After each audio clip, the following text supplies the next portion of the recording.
Turning Point USA is a conservative group which advocates for, quote, fiscal responsibility, free markets, and limited government. They claim to be the face of conservative millennials, and they are well known for their hijacking student elections, promoting conspiracy theories about left-wing college professors, and their use of memes. Now, out of sheer curiosity, I decided I would go to Facebook and pick out about 10 of these memes to rebut. Initially, I was going to do more, but that would have taken this video into the 3-hour area. Now, we're off to a really great start here. According to the founder of TPUSA, the growth of the wealth gap is just people earning more money. No, Charlie, that's not what's happening. It means more wealth is being produced, but that it's not being distributed in a just manner. It means that the CEOs and corporate owners are expropriating more of the surplus. People that produce the wealth, i.e. workers, are getting shafted, and their wages have stagnated, as you can tell by the fact that median household income has stagnated for the last 30 or so years. This is not a good thing. People are not earning more money. It's just the fact that exploitation has gotten worse. I find it odd that they include this one, given that if I were to propose, say, the right to a job or making the federal government the employer of last resort, they would scream, "Socialism!" and reject it outright. Give me a break. They like to post this meme, except with different stock photos to represent socialists, I guess. So I'm just going to take this one line by line and show why this doesn't actually make any sense. On their first point, yes, we do know that free things still must be paid for by someone or something eventually. That's why we would develop funding mechanisms like, say, taxes for those of us that still support things such as the welfare state. These would just be called free because they're free at point of use. For example, a single-payer healthcare system would not require you to pay for it right then and there. It would be paid for through your taxes.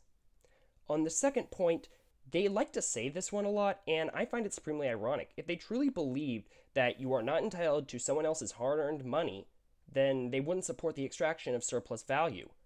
The workers who create the wealth earned that money rightfully. So, therefore, extraction of surplus value is defeating that whole point they're trying to make. On point number 3, we're not trying to tax a nation into prosperity.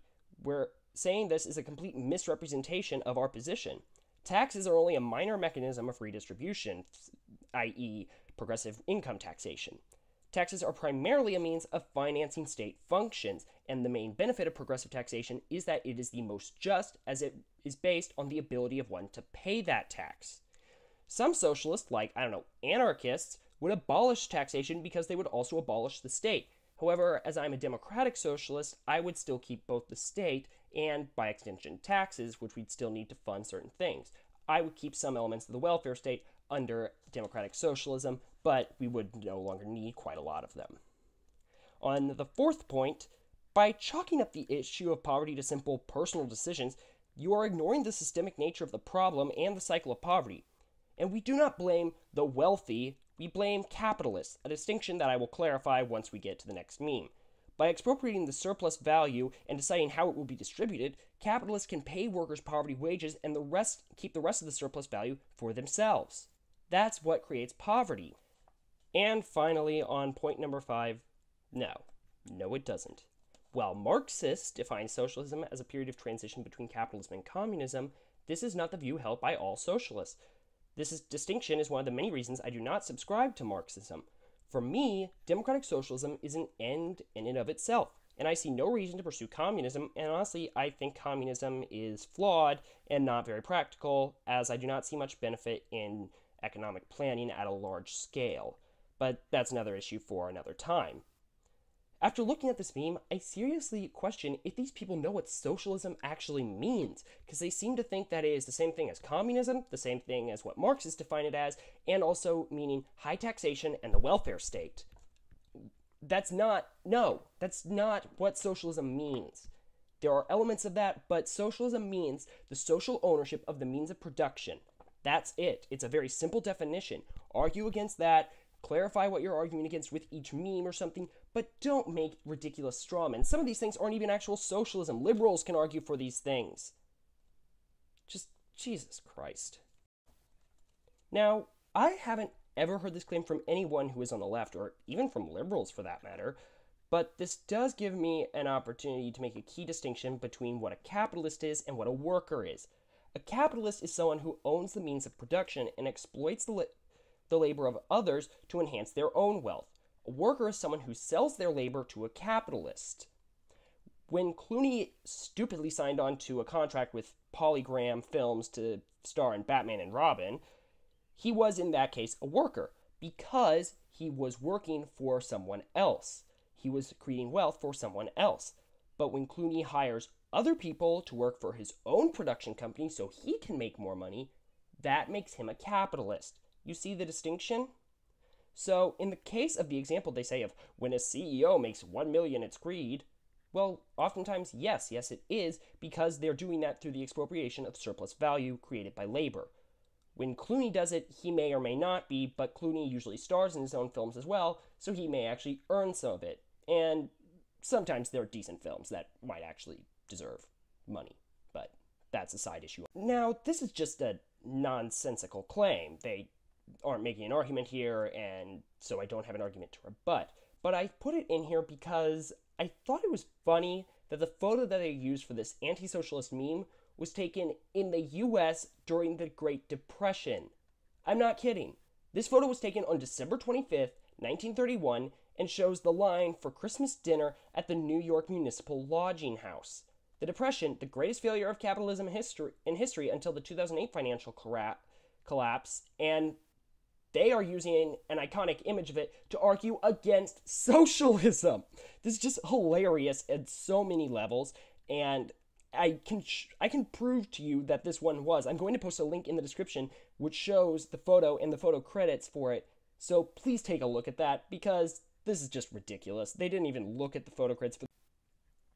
This is a claim that TPUSA often makes, but there's simply no evidence that politically biased grading is a massive problem or even really a thing. The only evidence that exists is anecdotes and reviews on ratemyprofessor.com. There is no hard evidence showing that professors are judging students based on their political beliefs. In fact, the evidence that does exist shows that these accusations of political bias are often not rooted in facts, but in a sense of entitlement, and that students are more likely to judge professors based on their political beliefs rather than professors judging students. Links will be provided showing this in the description. Now, until Turning Point USA can show me some credible evidence professors are out to get conservatives, I'm just going to think they have a persecution complex, because that seems to be what I often hear this argument coming from the right, and even from liberals, but it doesn't make any sense. Saying that we cannot criticize capitalism because we live in a capitalist society is like telling people in the 1800s they couldn't criticize slavery, or telling medieval peasants that they couldn't criticize feudalism. Just because we live in a capitalist society does not disqualify us from being against capitalism. Also, saying cast the first smartphone, smartphones are not a product of market forces as you like to claim. They were a product of the Defense Department needing better communications abilities for the military. That's how they were created, literally through the state. So that's not the free market that you guys seem to worship. They seem to assume that women's studies and art history are worthless majors, but there's actually quite a lot of jobs that you can do with both. If they would just bother to do a quick Google search for women's studies careers and art history careers, you will find plenty of results. I have posted a couple links from the Portland State University outlining a number of jobs that you can do with both degrees. Saying that this girl is at fault for both her debt and her joblessness by gaining the degrees she did is utterly asinine. The thing is, TPUSA likes to make this argument on Facebook, and this should tell you about their willingness to look at facts.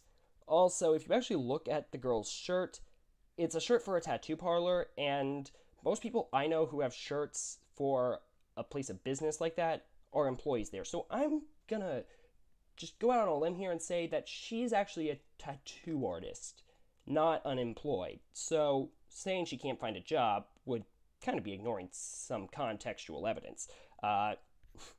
Again, these guys clearly are not. Now, our final meme is just this quote from former Breitbart contributor and conservative pundit Ben Shapiro, and I find it to be very ironic. Given that TPUSA has a very troubled relationship with the facts, they really should take their own advice here. The facts are professors are not out to get them, Living under capitalism does not mean that people cannot criticize it. Art history and women's studies degrees are not worthless. In fact, there are a lot of jobs that you can do with them, as I've shown in the source below. And France is not a socialist country. These facts don't care about your feelings. And frankly, if you guys don't like that, don't make this claim. Thanks everybody for watching. I hope you enjoyed this. Tell me what you thought in the comments below, and if you have a suggestion for what I should do in a future video, please share it in the comments. Be sure to like and subscribe and share this video with everyone. I'm going to be doing a video on the UK general election here in a week or so, so stay tuned for that. Thanks for watching, and as always,